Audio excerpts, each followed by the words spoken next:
What should I do to gain concentration in the face of discomforts? For example, mosquito bites, etc. Do not mind the discomforts. Keep your mind steady in meditation. If you just don't have strength and endurance to bear mosquito bites, how do you expect to gain realization of the self? Realization must be amidst all turmoils of life. If you make yourself comfortable and go to bed and fall asleep, how then in the time of troubles would you keep yourself steady in meditation?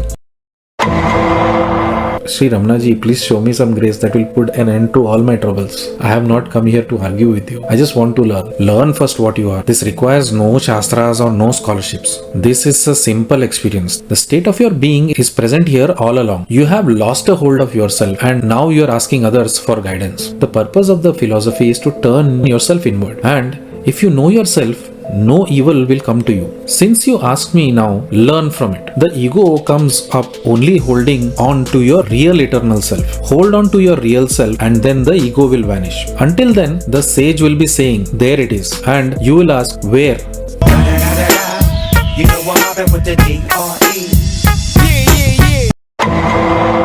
Shri Ramana ji, would it be wrong to begin with a goal in spirituality and self-realization? If there is a goal to be reached in self-realization, it cannot be permanent. The goal must already be there. We seek to reach the goal with our ego, but the goal exists before our ego. What is in the goal is even prior to our birth. That is, to the birth of the ego. Because we exist, therefore the ego appears to exist also. If we look into the self as the ego, then we become the ego. If we look at it as the mind, we become the mind. If we look at it as the body, we become the body. It is the thought that builds up these sheaths in so many ways. The shadow of water, therefore, is always found to be shaky. Can anyone stop the shaking of the shadow? If it should cease to shake, one would not notice the water, but then would only notice the light. Similarly, take no notice of the ego and its activities, but only see the light behind it. The ego is the I thought. The true I is the self.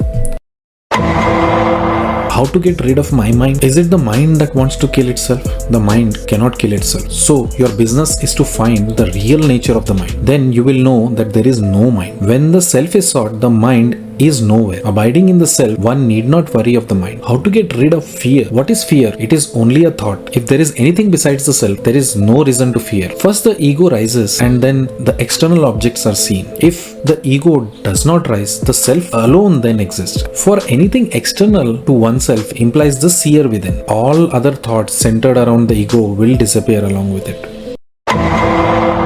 Being perfect, why don't I feel so? Do you feel such imperfection in deep sleep? The I in sleep is very perfect, isn't it? Think of why then the waking I only feels such an imperfection. Because one who feels such an imperfection is a false identification, which is a differentiation from the infinite and a segregation from God. So tell me now, what new has sprung up in your waking state? The senses and the mind. Who says this? Is it the sleeper who's saying it? If so, he should have raised his question in deep sleep also. The sleeper has actually lost hold of this fake identification that has differentiated himself in his waking state and that which speaks now. Can anything new appear without that which is eternal and perfect? This kind of dispute always goes on. Do not engage in such things. Turn inward and put an end to all of this. There will be no conclusion to such disputes.